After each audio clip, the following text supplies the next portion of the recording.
يحكى أن 3 إخوة فقراء لم يملكوا سوى شجرة جوافة واحدة.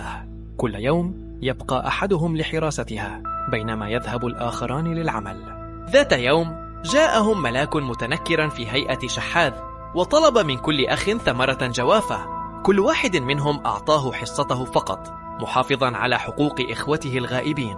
بعد فترة عاد الملاك متنكرا في هيئة راهب ليحقق أمنياتهم. تمنى الأخ الأكبر نهرا من الشراب، والأوسط قطيعا من الخراف، أما الأصغر فتمنى زوجة صالحة. تحققت أمنياتهم جميعا، وعاش الأخ الأصغر مع زوجته بسعادة في كوخ صغير بالغابة. بعد سنوات عاد الملاك ليختبرهم مجددا. الأخ الأكبر والأوسط رفضا مشاركة ما لديهما، فجف النهر وتحولت الخراف إلى طيور واختفت.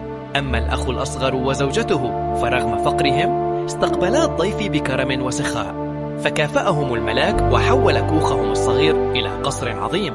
العطاء الحقيقي ليس بما نملك، بل بما نعطي من القلب.